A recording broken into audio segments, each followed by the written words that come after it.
สบายเลยยงมะตาแฮมก่อนกระมุสบายดีพ่อแม่พี่น้องเนาะนี่ก็เป็นภาพบรรยากาศอยู่ดอยหมู่บ้านอยู่เขตบริเวณชายแดนแขวงอุดมไซกับแขวงหลวงน้ำท่าเนาะอยู่ฝั่งนี้ยังเป็นเมืองหุ่นอยู่เนาะอยู่ทางด้านนี้ยังเป็นตัวเมืองหุ่นเนาะแต่ว่าถ้าขี่รถข้ามขั้วฝั่งนั้นไปก็เป็นเมืองนาเลเนาะโอ้วิวธรรมชาติงามเนาะอยู่นี่เนาะนี่เริ่มมีการพัฒนาแล้วอยู่นี่นะปรับเดินแปลงเหือนอยู่นี่มันจางเข้ามาแพงบ่ปรับเดินอยู่นี่นะบ่เป็นของเจ้าเต้8 ล้านไปเด้อ8 ล้านไปจางเข้าปรับเดินเท่าไหร่อยู่นี่นะจากล้าน5 ล้านไปเนาะตะกี้สูงสำนี้เนาะตะกี้เนาะโอ้อายเพิ่นจ้างรถแท็กเตอร์เข้ามารถปรับเดินอยู่นี่5 ล้านไปกีบเนาะตั้งแต่บริเวณด้านนั้นปรับเดินมาเพียงเตรียมจะแต่งเหือนเนาะพี่น้องสาวดอยอยู่เขตดอยนี่โอ้รายได้หลักก็มาจากการเฮ็ดไร่เฮ็ดสวนปลูกพืชเลี้ยงสัตว์เนาะมีเงินรายได้บ่แม่นว่าบ่มีเงินหาใดเท่าใดก็เก็บได้เพราะว่าบ่มีค่าใช้จ่ายหลายเนาะอาหารการกินถือว่าสะดวกสบายอยู่นี่สบายเนาะอยู่เขตนอกเนาะ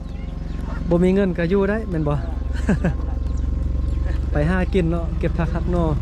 เลี้ยงสัตว์เลี้ยงเป็ดเลี้ยงไก่เนี่ยได้กินข้าวแล้วเนี่ยอยู่ในเมืองนี่บ่มีเงินบ่ได้กินเลยใส่ชีวิตโอ้สบายอยู่นี่นะอุดมสมบูรณ์ไล่ ไม่เท่ายักษ์เข้ากองน้ำเฮ็ดเลอะได้ฟืนไล่นะช่วงนี้นะเป็นช่วงฤดูเก็บเกี่ยวฟืนกับว่าแม่นั่นแหละแต่ละบ้านเก็บฟืนมาไล่ขนาดเอามาไว้ไซเพราะว่าถ้าโบเก็บมาไว้ไล่ๆช่วงนี้จากหน่อยฮอตยามฝนตกมาถือว่าโบมีฟืนดังไฟนึ่งข้าวก็กิน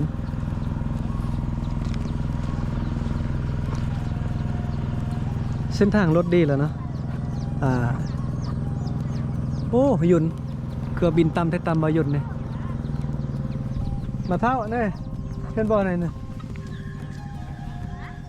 ยนเคยเห็นบ่ โอ้คือบินต่ำแต่ว่า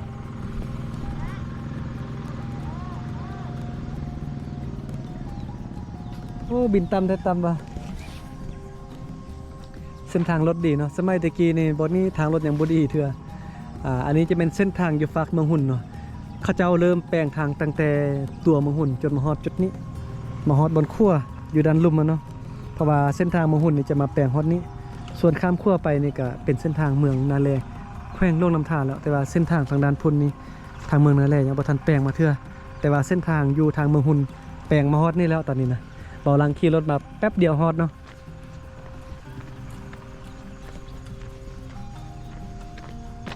มาเบิ่งเหือนหลังนี้ตัวโอ้ฟืนลายขนาดฟืนนี่กระจอกกับเลี้ยงเป็ดเลี้ยงไก่นี่พวกผักพวกพืชกินเลี้ยงหมู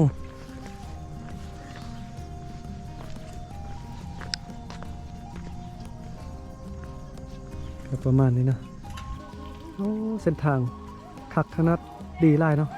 เส้นทางแปลงมาเตะเมืองหุ่นมาสุดบนขั้วนี่มาสุดชายแดนเมืองหุ่นนี่ข้ามขั้วไปกับเมืองนาแลแข่งล่วงลำธารละ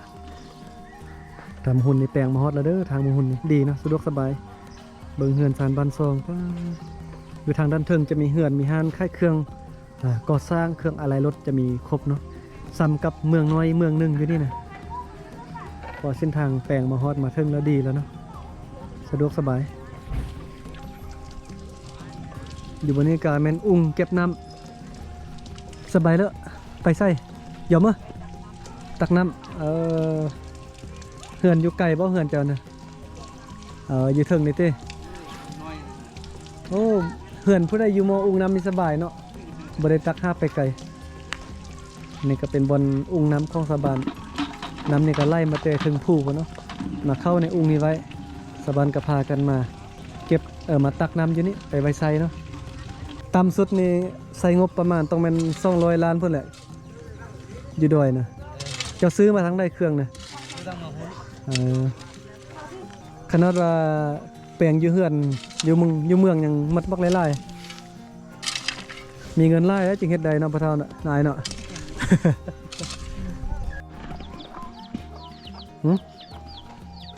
แล้วบ่เกลือเป็ดเกลือไก่นี่แล้วอ๋อ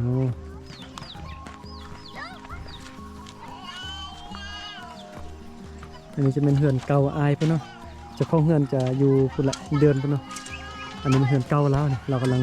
ปรับเดินแน่นี่เราจ้างรถฟอร์ดรถแท็กเตอร์มาปรับเดิน5 ล้านปลายนะเราเตรียมจะแปลงเฮือนก่องามๆอยู่บัดนี้นะ